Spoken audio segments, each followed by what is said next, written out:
et toucher droit Nani Moïse Katumbi. Mais vous vous rappellerez que Moïse Katumbi est parmi les meilleurs gouverneurs il y a l'époque à Congo. À l'obi boy, Katebe Katoto à l'obi boy, à l'obi que papa na bango, papa ya Katebe Katoto, juif, abalaki congolaise, lussoise na Lubumbashi, abali et moi sinaye, baboti ba Katebe Katoto na bandeko na mususwana. Yango wana, soki ba pesi mwana mboka, ba pesi mboka ke diriger mboko à diriger Mboka wana dans le sens que le peuple congolais a se retrouvé. Il faut 100% congolais, des pères et des mères congolais. Donc à l'obéli moutouté, mais à l'obéli moutouaz à la des pères et des mères congolais, il a quoi excéder. S'il arrive que Ngaï n'a se retrouvé que des pères et des mères congolais, je peux poser, je n'ai pas de problème.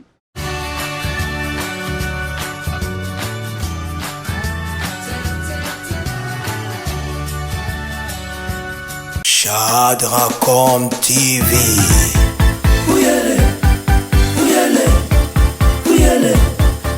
Merci, fidèle abonné à Shadracom Télévision. Merci de vous aller. Mingi na sima téléphone na bino to pe ordinateur na bino. Pour na émission na bino masolo ya Congo. Lelo, tambi bongo président Nicolas Emoro. Alors on s'est présenté madame Mpenza. Mbote na président. Mbote. Se présenté madame Mpenza bande ko balandi ba e bayo. Et Nganzali, président, il y a un cercle de réflexion, d'études et d'action de l'UDPS Tshisekedi. Tu as une structure qui est connue, qui est statutaire. Parce que quand il y a l'école du parti, dans l'article 23, il y a statut, il y a UDPS, il y a l'école du parti. Et dans l'école du parti, il y a les cercles de réflexion et d'études.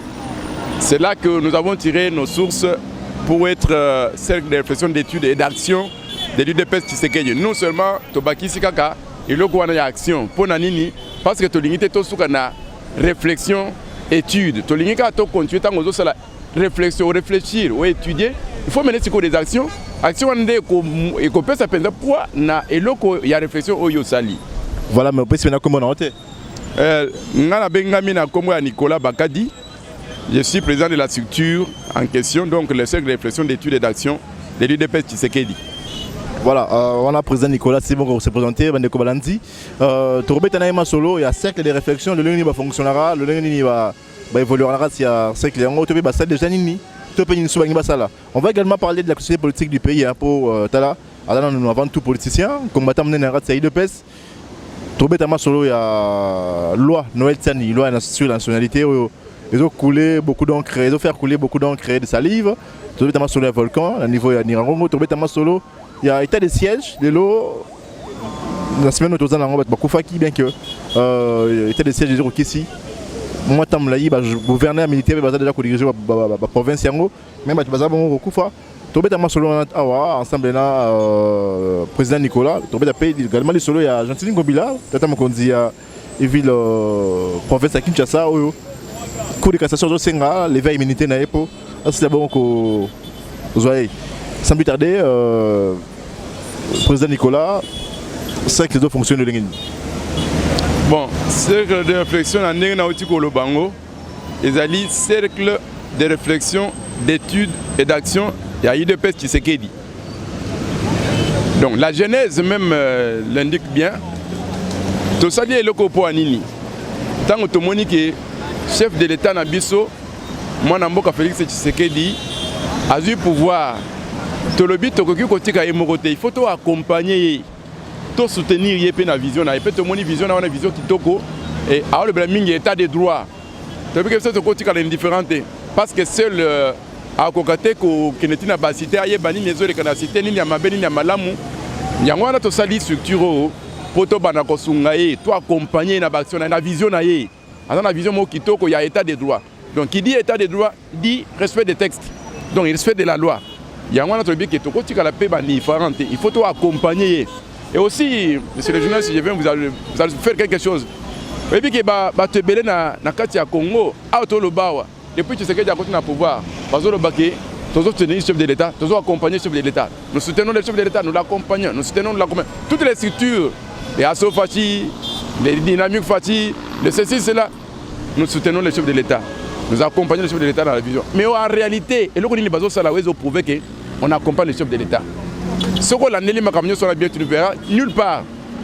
Au besoin d'une action, Ils ont prouvé que non, nous accompagnons aussi les chefs d'État, nous les soutenons. Soutenir quelqu'un, ce n'est pas dans les paroles. Soutenir quelqu'un, c'est-à-dire que faire aussi des actions qui prouvent que vous accompagnez Moutouan dans ma cambazo sala. Vous savez payer le combo de non.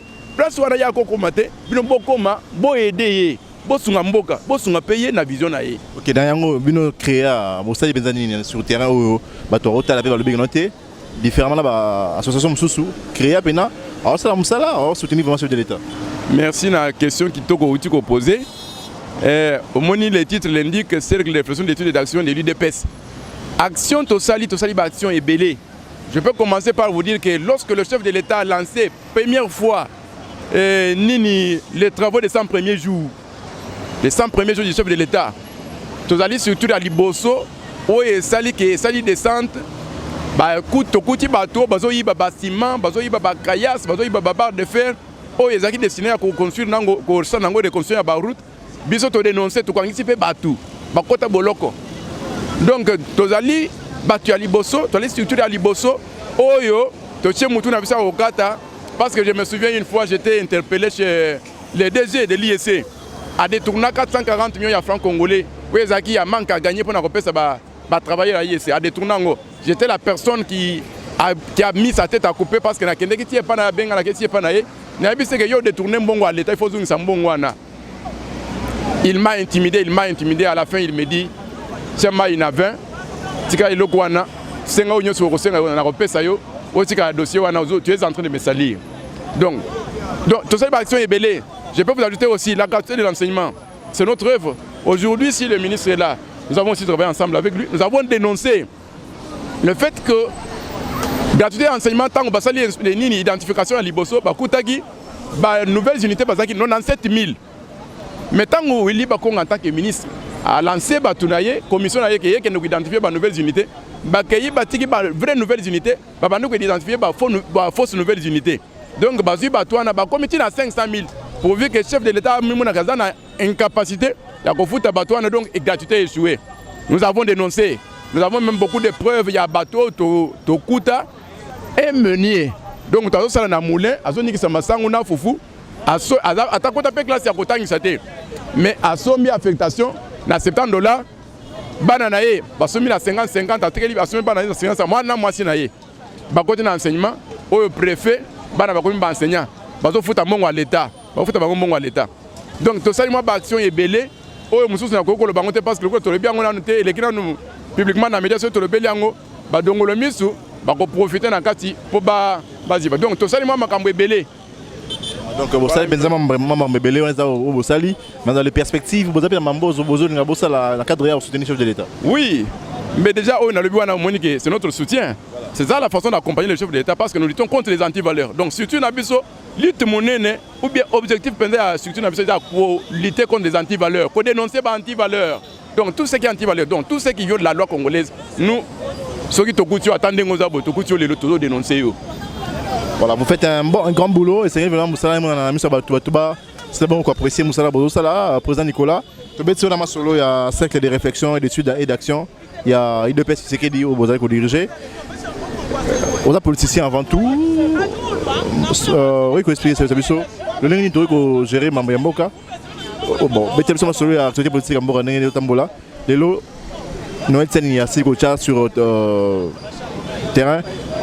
Une loi portant nationalité pour briguer fonction présidentielle de Sengeli aux Ala, né d'un père congolais, d'une mère congolaise. Loana a mis une chose à faire couler beaucoup d'encre de salive, l'automoni. On dirait ça une loi ciblée uniquement la personne de Moïse Katumbi Ndenge Zolobama. Non, on dit aussi qu'il se sent mauvais, qu'il se mouche. Loi est ciblée Moutouté. Loi est mibeko. Mibeko soki basala ngo pona mboka. Mibeko a mboka. Soki basali loi wana, soki Noël Tchani a fait cette proposition de loi wana, c'est par rapport à ce que nous avons connu comme histoire. L'histoire na biso eza ko révéler biso makambo belé dans le sens que le pays quand même quand il est dirigé par un originaire, un fils du pays, communique à yebiki oyo na koki ko sala mabebo été parce que son asali mabebo na sali ndeko na ngai. Na ko sala mabete o azande ko na ngai. Mais s'il y a un étranger qui dirige le pays, il ne va pas bien le gérer. Et puis les intérêts aussi. mboka na biso bazo benga ngo scandale géologique. C'est par rapport à quoi? So ba bengi Congo scandale géologique, c'est-à-dire que Congo est un minerai belé au kutu bako calculer ngote. Mais qu'est-ce que nous vivons? Toi na pasi makasi, bato bako kolia ta fufute. Hein? Likolo na mboka oyo etoni na ba minerai, na ba richesse, sol et sous-sol, plein de richesses, mais les Congolais souffrent toujours. Alors, yangwana, ceux qui va pesi mwana mboka, ba pesi mboka qui dirige mboka à diriger mboka wana dans le sens que le peuple congolais a se retrouvé. Mais ça va pesi un étranger. Donc il va passer. Yangwana Noël Tchani abimisi loi wana pour nini? Pour accéder à la fonction de la magistrature suprême. Il faut de la mwana mboka, il faut de 100% congolais, des pères et des mères congolais. Donc à l'obéli moutouté, mais à l'obéli moutouaz à des pères et des mères congolais, il y a quoi accéder. S'il arrive que Ngaï n'a se retrouvé que de pères et de mères congolais, je peux poser, j'ai pas de problème. Mais si on a montré que Ngaï congolais, ou bien Ngaï congolais de père, mais de mères congolais, ceux qui va bien sur la wana, il faut frapper Ngaï Makas. Mais ça sera difficile de continuer la loi parce que la loi wana va s'imposer. Il faut s'imposer dans le sens de au moins, il y a loi, il faut dans l'Assemblée nationale. C'est qu'on a l'Assemblée nationale, après l'Assemblée nationale, on a le Sénat. Le Sénat a étudié l'Assemblée nationale. S'il arrive qu'on peut faire la deuxième lecture, il y a loi, c'est en deuxième lecture. Mais on est banni dans le Sénat. Tant qu'il y a l'Assemblée nationale, il faut que tu te retires. Alors, on ne peut pas qualifier cette loi de manœuvre politique, de stratégie politique. Il doit écarter le challenger à niveau de 2023. Mais ces jeunes-là, c'est une manœuvre politique. Loi, il y a Mubeko, il y a Mboka. Que pour Konzamboka au Congo, il faut de la Congolais. C'est très simple. Mboka au début, on a Congolais des pères et des mères. Joseph Kassabou, Congolais des pères et des mères. Laurent Désiré Kabila, Congolais des pères et des mères. Joseph Kabila, par moment, sa nationalité est vraiment douteuse. Bon, l'autre, on a Félix Tshisekedi Ozali, Congolais des pères et des mères. Alors, qu'est-ce qui prouve que ceux dessus Congolais des pères et des mères nés en Kumambo à Malam? Ce que j'ai dit, le président de Kotanga, Joseph Kasavubu, Joseph Désiré Mobutu, Laurent Désiré Kabila, et Joseph Kabila aujourd'hui qui est Congolais 100%, mais les autres sont à niveau de tout. Pourquoi? Nous sommes un pays potentiellement riche, mais la population très pauvre. Nous sommes classés derniers. Mais tout ça, minerai belé, c'est plein de richesses. Mais ndengenini, vous avez des conditions de vie très déplorables. Tilelo. Pour Nanine. Parce que oh il y a des gens Mboga, attends associé à la Congolais parce qu'il n'est pas congolais. S'il y a un Congolais digne, un Congolais de père et de mère, alors on n'a pas s'il y a Congo et Mboka na Mboka na Président Nicolas, les Camerounais autour de la Congolité ou la nationalité congolaise. Est-ce que les Congolais garandent pas Congolais? Vous avez histoire, vous avez exemple belé même ceux qui n'ont pas magasin chinois, mais entreprise chinois. Au côté chinois, à Kinshasa. Par exemple $10 par jour, mais c'est un Congolais qui va lui dire que non, tout on fait $10 par jour. Faites ça vraiment à 3 000. Mais Mouton est Congolais. Qu'est-ce qui vous prouve que Mouton est Congolais? Qu'est-ce qui vous prouve que Mouton est Congolais? Vous avez banni, vous avez Congolais. Écoutez, voyez tu sais que disent. Tu sais qui est mort, le sphinx délimité. Le tshisekidisme c'était quoi? C'était l'amour du Congo et du Congolais. Ce que vous avez il faut que les Congolais, les Congo, ce que vous avez les Congolais, il n'est pas Congolais. Journaliste, Congolais.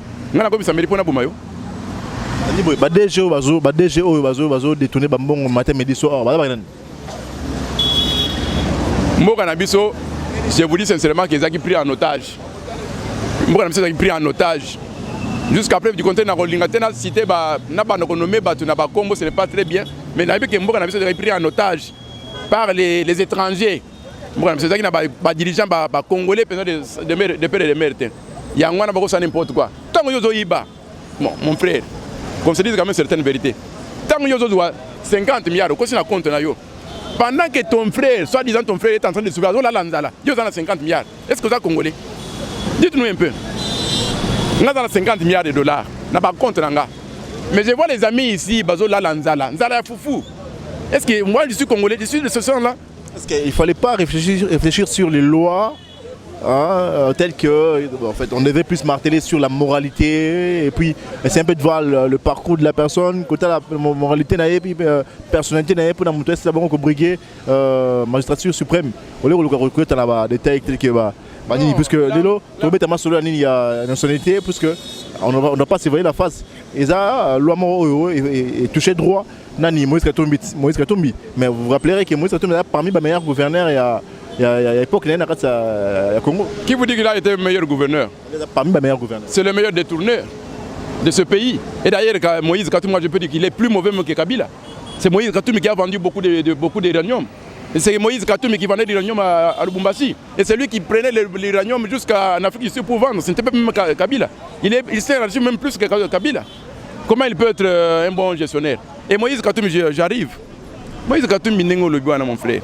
On se dit certaines vérités. Moïse Katumbi, est-ce que vous avez suivi le discours avant-hier? Moi, j'ai suivi son soi-disant frère, Katebe Katoto, à Lobi Boye. Katebe Katoto à Lobi Boye. À Lobi que papa na bango, papa ya Katebe Katoto, juif, abalaki congolaise, lushoise na Lubumbashi. Abali et moi sinaye, baboti ba Katebe Katoto na bandeko na ye mususu wana. Tant juif wana lungwe na Congo, musana ye contrat na ye na Congo ake Zambie. Tant akomi na Zambie, abali sikoyo zambienne. Tant abali zambienne wana, ne baboti Katebe. Et baboti plutôt Katumbi, Moïse Katumbi. Baboti na zambienne wana. Ya za juif. Abali zambienne. Baboti bana. Bana na ba congolais. Dites-moi un peu, ba congolais. C'est ça l'histoire de Katumbi. Katumbi a lungwe kuna na Zambie. Est-ce que vous pouvez pas maman naye? Alandi bandeko na ye ba Katebe Katoto na Lubumbashi akoli na bango akoli ensemble na bandeko na ye wana. Mais bandeko wana baza soit des bandeko nde balobi ke abotama na papa juif na maman zambienne. Biso tozaki kuna te. Mais tant bango balobi bango bandeko na balobi ni wana. Biso siko tolo banini. Kaza congolais to couvrir ye. Yebisanga nan.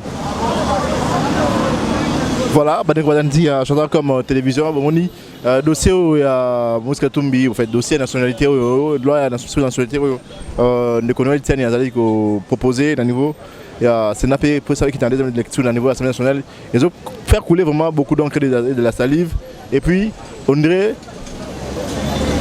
quand Moïse Katumbi se sentir attaqué bien ciblé dans le niveau par rapport à il y a loi mais on est là puisque Bozara scotché ba loini maramango les autres la loini longo écolé ba kokita au niveau de l'Assemblée nationale topé vous adopté donc vous allez savoir si Bozara scotché na chaîne M comme télévision bon ba bon ba détails surtout ba information rati na oyo sika président Nicolas masomo sur ali bon ma Italie était de siège ça fait un bouton que ba gouverneur militaire a joué déjà la fonction mais tout qui va rebelle va frapper surtout près de 50 personnes tuées au niveau est du pays. Bon, système il y a des rebelles au niveau à Est. C'est un réseau qui est installé il y a plus de 20 ans. Alors pour nous démanteler le réseau, ce n'est pas un jour, ce n'est pas dans un mois, on va démanteler le système réseau et qu'il est là complètement. Par proche à insécurité, mais je sais que le bateau, ce sont des Congolais 100%. Je sais qu'on va mettre fin à ça. Qu'on le veuille ou non, on va mettre fin à cette situation-là. C'est une situation qui a été créée par des multinationaux. Pourquoi? Pour ne pas copier la richesse Nabiso. Vous avez suivi le cas. L'ambassadeur italien a été parce que c'était une zone rouge.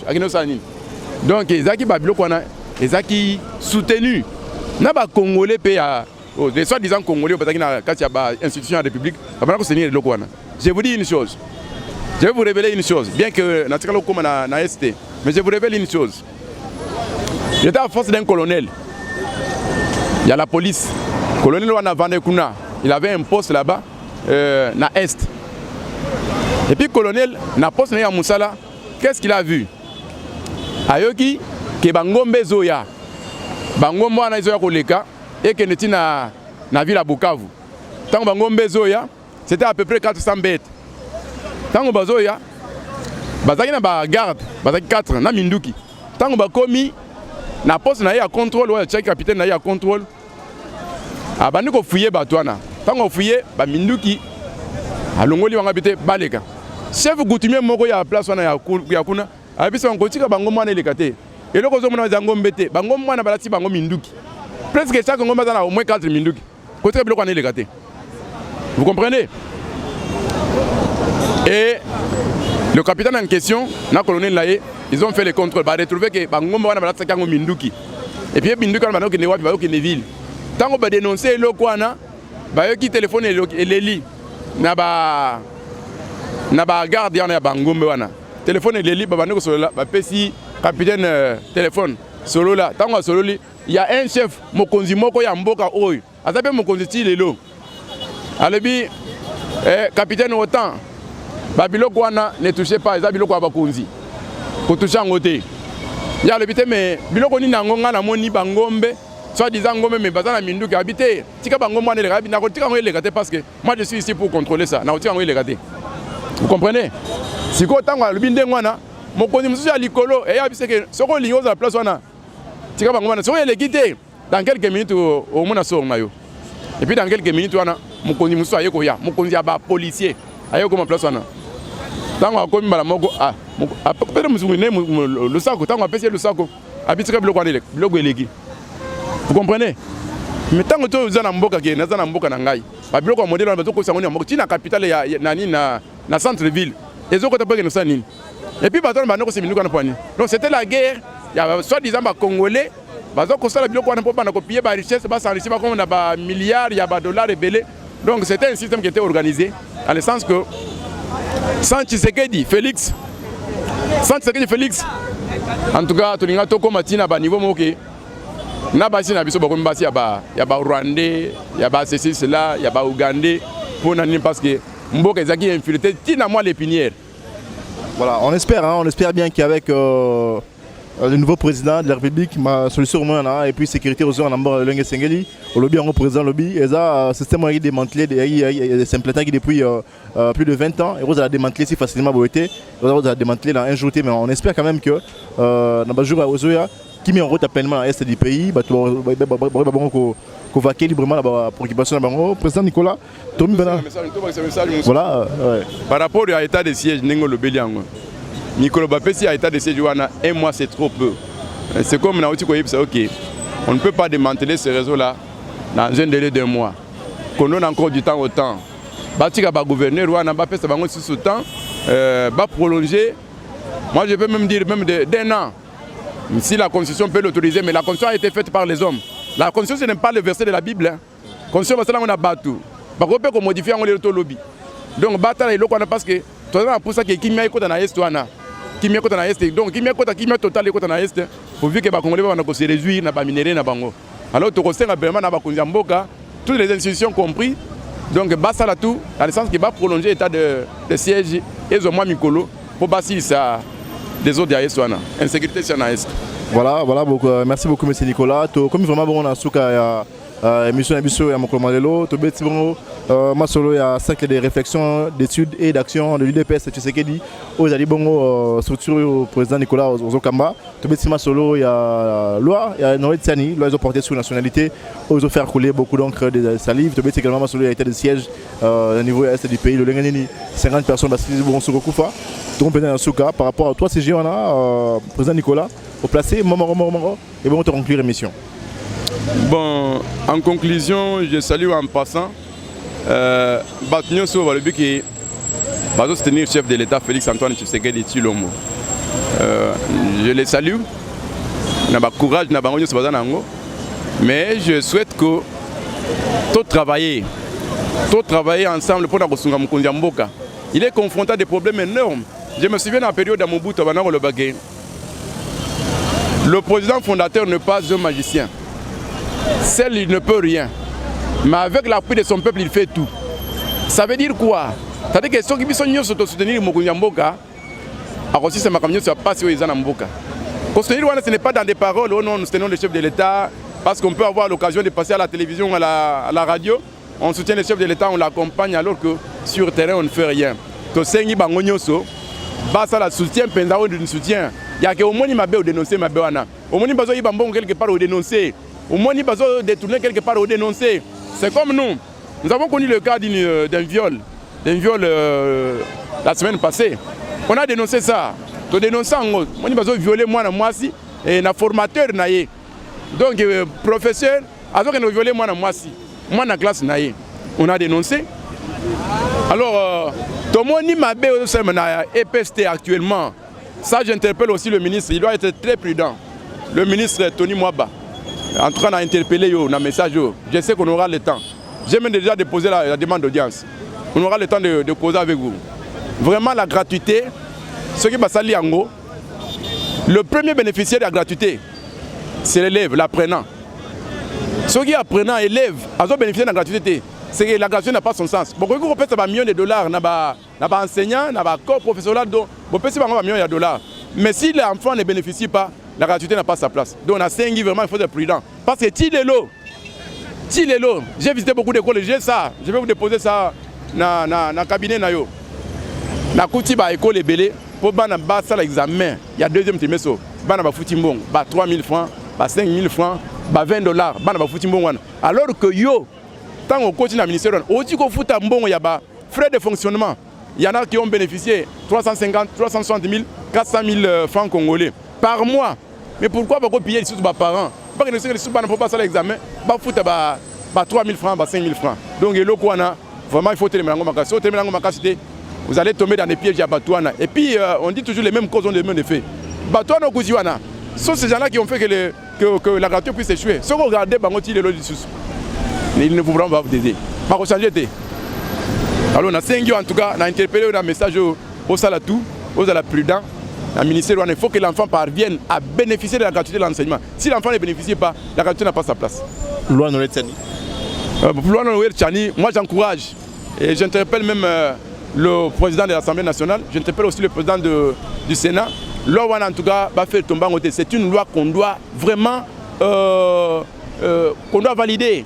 Loi Wana, parce qu'on ne peut pas accepter que Congo, avec tous les minéraux que le Congo renferme, avec toutes les potentialités du Congo, que le Congolais va souffrir. Tout Sengi na Binobo Sala tout, Assemblée nationale, Sénat, bon voter Loi Wana et comme en application. Moi, Loi Wana pas quoi ils s'engoter. Parce que le peuple congolais est toujours pour sa Loi Wana. Il faut que le Congo soit dirigé par les Congolais. Et non, le Congo est dirigé par les étrangers. Voilà, dernier mot par rapport au état de siège. On a état de siège, Wana Sengi, na Mokonzi Mboka, le chef de l'État, Félix Antoine Tshisekedi Tshilombo, qui est le garant des bons fonctionnements des institutions de la République. Si vous êtes le garant des bons fonctionnements des institutions de la République, ça veut dire quoi? Et si vous avez dit que les autres tamulatés, ça la pour être tamoula. Et si vous avez dit que la loi va respecter en côté, ça la pour pas respecter en haut. Dans l'état de siège, le mois, un mois au Batobazoui, ils ont fait un grand travail, nos phares d'essai. Et je souhaite que loi Oyo et mais état de siège et continuer sur ça 2 mois, 3 mois, comme la Constitution ne le permet pas, mais la Constitution a été faite par les hommes. Il y a toujours moyen de réviser la Constitution dans le sens que qui m'est dans la Estoana. Pour réviser en gros ça tout dans le sens que état de siège et continuer, tout bien na Banguna, ba que n'était pas na Bango. La fin de vous avez notre soutien. Nous vous soutenons jusqu'à la fin. Voilà, merci beaucoup, Président Nicolas. Je rappelle fidèles abonnés que vous allez bon au président, il y a un cercle de réflexion, d'études et d'action.